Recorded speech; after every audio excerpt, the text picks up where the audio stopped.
Hi and welcome to this film review for The Lobster. Now first of all, you may notice I'm in a slightly different location. It's just a temporary thing because I've gone away for a few days. Now I first watched The Lobster just for my own enjoyment. I wasn't actually going to do a film review for it. I don't do reviews for every film that I watch, and I didn't intend to make a video. I just thought I wanted to watch it for my own entertainment, for myself, and not bother telling anyone about it. But actually I really enjoyed it, so I thought I would tell you about it.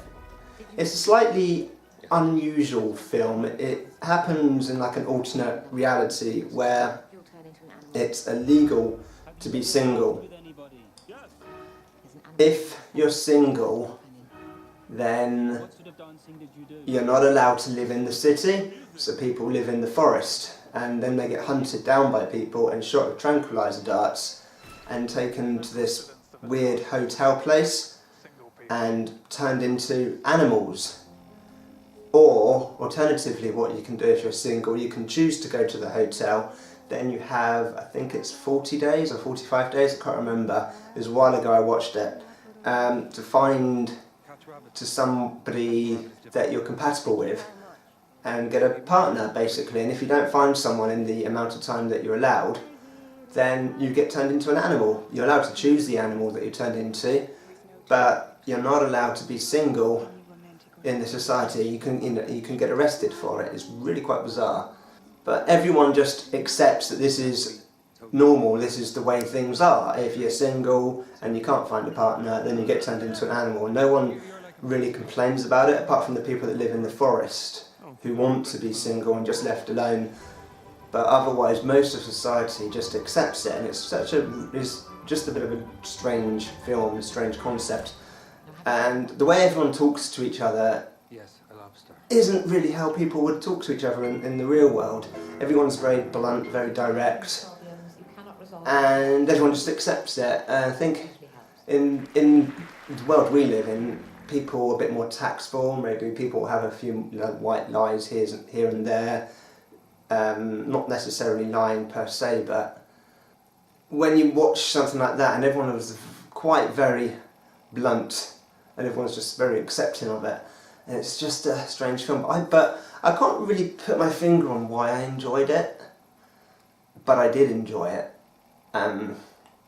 It's got Colin Farrell, he's the main star, and Rachel Weisz who stars alongside him, and yeah, it's just an all-round weird, good film. But as I say, I can't put my finger on why I like it. I just did. I think it's because it's so different and so bizarre.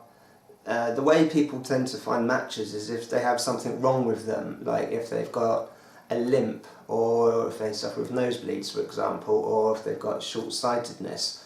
So basically they're trying to find their matches based on defects that they have. Which again is different really to the normal world, because I think normally in this world you try and look for people with qualities about them where, you know, what's right. Everyone tries to portray what's right with them. No one, especially if you're trying to find a partner for the first time, you don't go around advertising all your faults. You know, all those surprises come later normally, but they're just like out with it. You know, I've got this wrong with me and you've also got this wrong with you, so let's get together, we're a good match.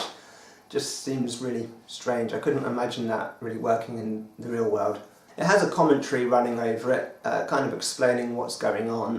This is read out by Rachel Weisz as the short-sighted woman. And the way she speaks is quite interesting, because again she's really just blunt and straight down the line with what she's saying. You know, there's no tax, there's no mince in her words, and it's just, again, that's how everyone is in this film.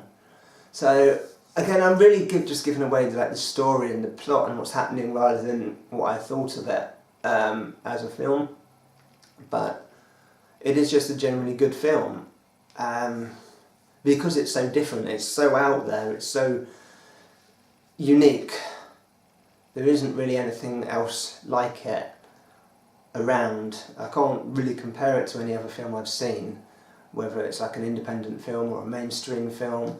So yeah, The Lobster is definitely worth a catch, just because it's just so bizarre, just so out there, and yet at the same time it feels normal, because once you've got your head around the nature of the world that they live in, then it does kind of feel normal. It does feel like this is how things are. Okay, you accept this is how things are, you're in their world now, and then everything else just seems kind of straightforward and yet bizarre at the same time.